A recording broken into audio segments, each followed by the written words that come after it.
Hi there. I'm Russ Somers. I am Chief Marketing Officer for InMotion Now. Super excited today to be talking about using data for outcome-focused creative team management with someone who I consider to be one of the most strategic creatives on the planet, Sarah Tinsley from American Association of Professional Landmen. Sarah, thank you so much for joining us. Russ, it's good to see you. Thanks for having me.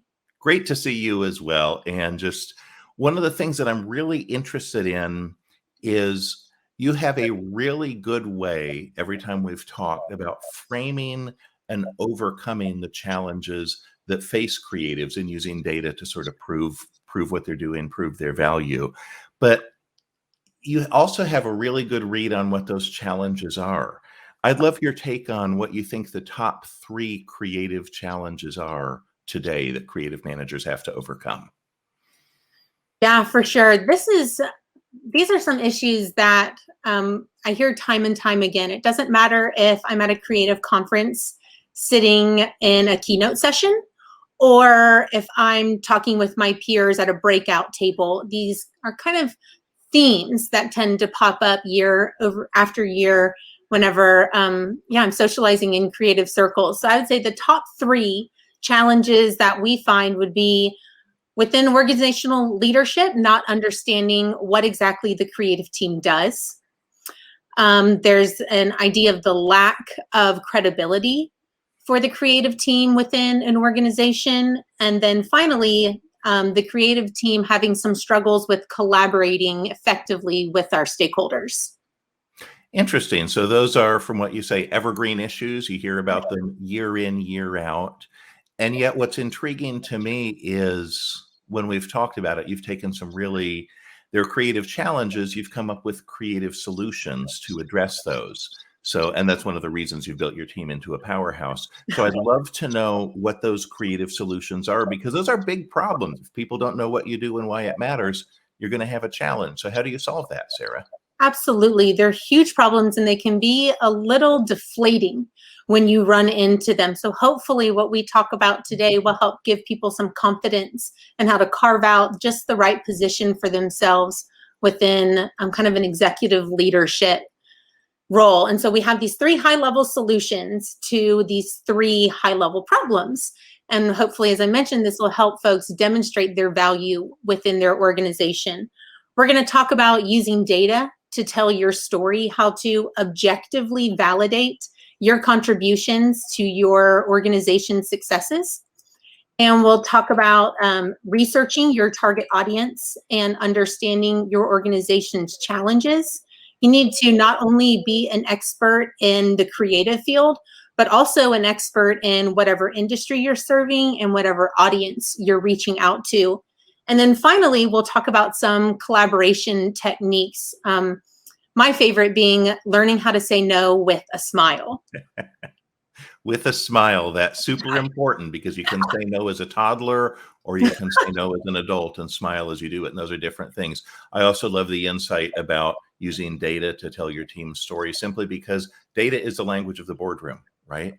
If you want that level of respect, you absolutely need it. So I'd love to dive, if you don't mind, a little deeper on sort of each of those. You know, when you talk about it not being understood what a creative team does, always a piece of that is being perceived as strategic contributors.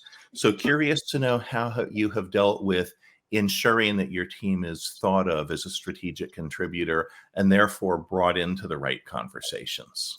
Definitely. You will have a much better understanding of your organization's strategic goals if you have a hand in crafting them.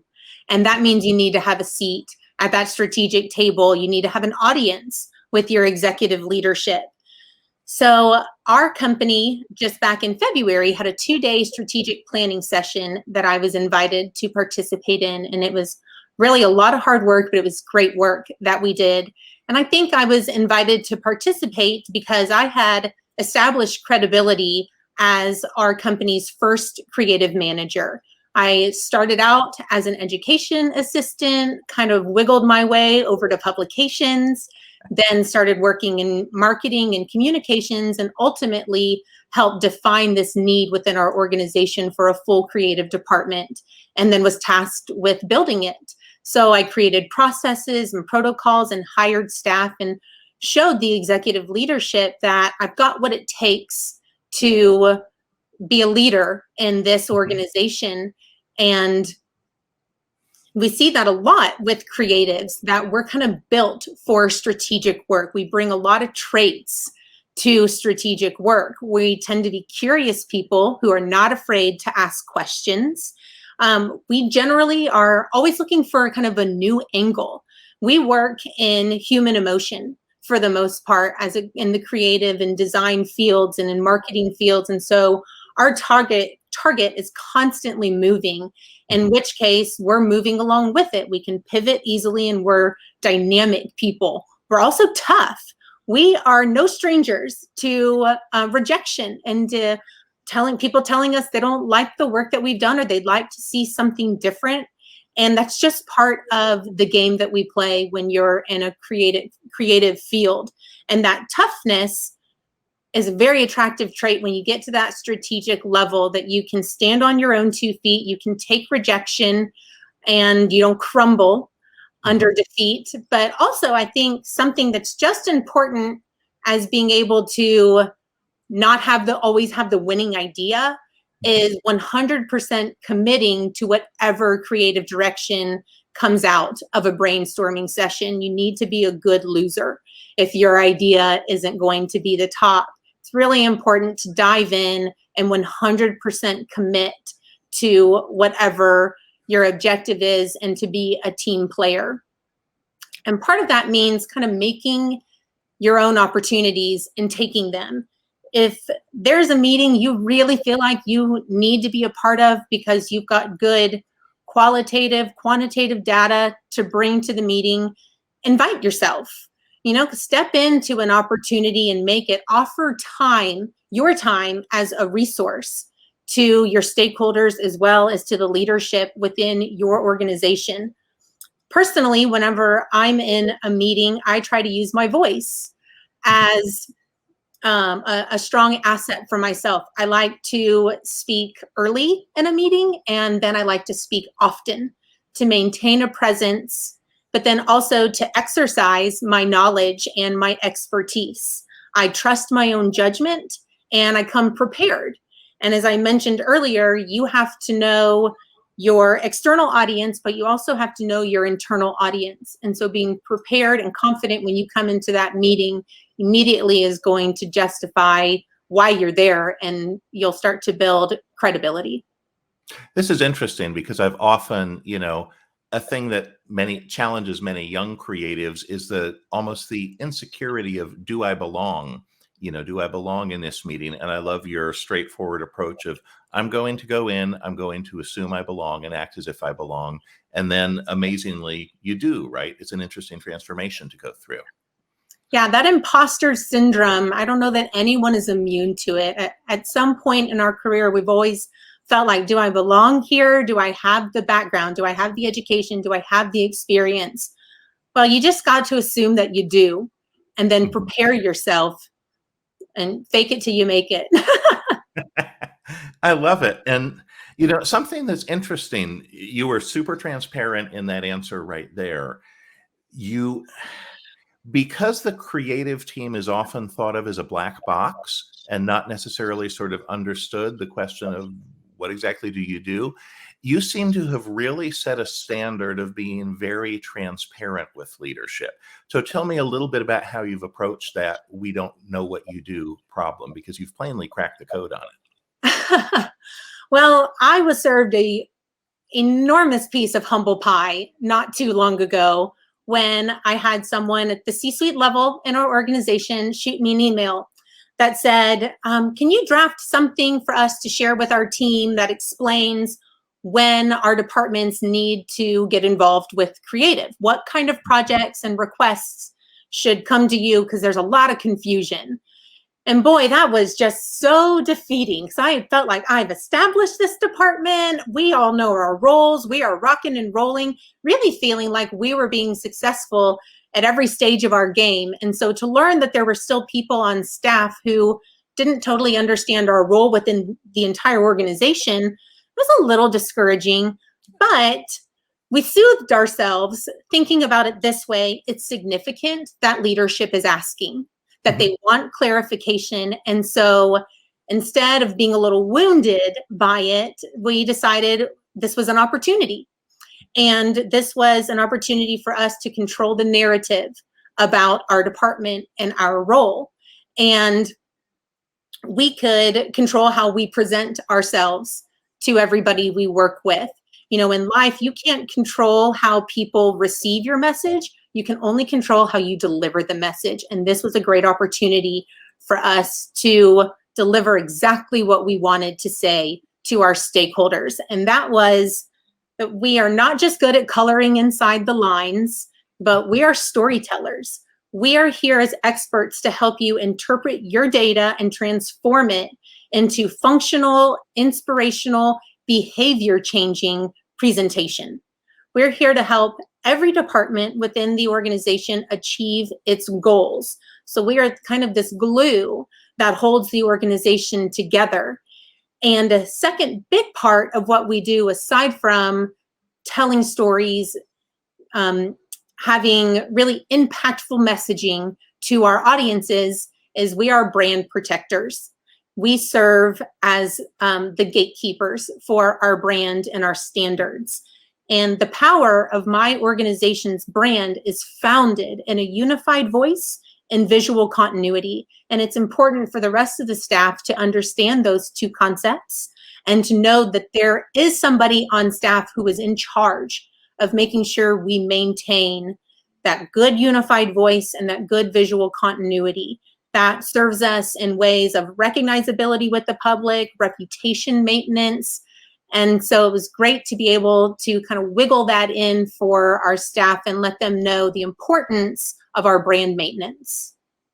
That's huge in terms of the value of that role, the power of that role. So that is, I love the way that you phrase that. The other thing that comes out of that conversation, you mentioned sort of the initial feelings of, deflation. I can't believe this person doesn't know what we do. But it also drives home that educating your stakeholders and your market is not a one and done thing. It's an ongoing thing. It's a journey. It's a continual thing that you have to always be doing, always be thinking about.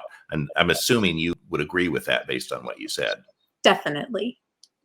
So, Sarah, thanks for that. It's interesting in the way you describe that you're thinking about the outcomes you help other teams drive. And many creative managers that I talk with primarily think about outputs. How many PDFs, how many microsites, how many landing pages, et cetera, they produced. But it sounds like you think a lot more about the outcome, what value the work actually creates. So tell me how you think about the difference between outcomes and outputs, because you plainly have a really important point of view on it. And I want to hear about it. Well, this is super important, outputs versus outcomes. And we have recently in our internal team had a mindset shift of not thinking of ourselves as support staff to the rest of our organization. A couple of years ago, I made the mistake of thinking that I was being clever in announcing to our team that, your creative folks here on staff are really the support staff for the rest of the organization, because we have a hand, or we want to have a hand, in all of our department's successes and achieving their outcomes. But by using that language of support staff, I kind of unintentionally demoted our staff from being experts to just being a set of hands, when really we absolutely are strategic partners to our stakeholders, and we can demonstrate how we leverage creative outputs to drive organizational outcomes. I ran a report not too long ago for another presentation I was giving about my creative team, and it showed all of the project requests we have received through the first 217 days of 2021. And it showed we had received over 250 requests. And my initial reaction to that data was, oh my gosh, duh, this obviously justifies our existence in this organization and how busy we are and how much work we do here. But the real message, when I sat with the data a little longer, and the story that ultimately resonated with the audience, which was of the presentation, was leadership, was look how many staff members we work with, how many departments count on us to be a huge part of their process to reaching success for their organizational and department goals. We are this common denominator across the organization. We know what every department is working on all the time. So that shift in mindset allowed us to objectively define our value by focusing on better data interpretation. That's amazing. And that certainly reinforces what you've talked about in terms of being strategic, because it makes the case that the creative organization touches every single part of the organization and helps them with their objectives, which is so much more powerful than here is, sort of all the work we did. Because I notice, leadership always cares about outcomes. Leadership cares about what results you drive, right? And yet when creative teams talk about metrics, it's real common to get bogged down in the outputs and make the statement, here's how many things we made, et cetera. So, but that's not, per your point, Sarah, that's not value add. That's not telling a story with data. It's simply saying we have a lot of data. Yep, exactly. Cool. So, curious, a thing you mentioned at the start that I want to circle back to, if we may, we talked about telling the story with data. We talked about transparency. You mentioned knowing your business and knowing your target customer. And it sounds like you maybe find that your organization takes a lead role in really that understanding of the customer journey, et cetera. So tell me how you think about and approach that. I'm curious. Yeah, our creative team can't be siloed. We've got to know, we talked about what's going on within our organization as well as outside of the organization, with our customers. We need to be constantly learning about our audience and their needs and their wants and how we can trigger behaviors that benefit us as an organization. So we're constantly learning and collecting data, and we need to be the drivers of that data collection. But then we also need to showcase that knowledge. And sometimes that means asking for help.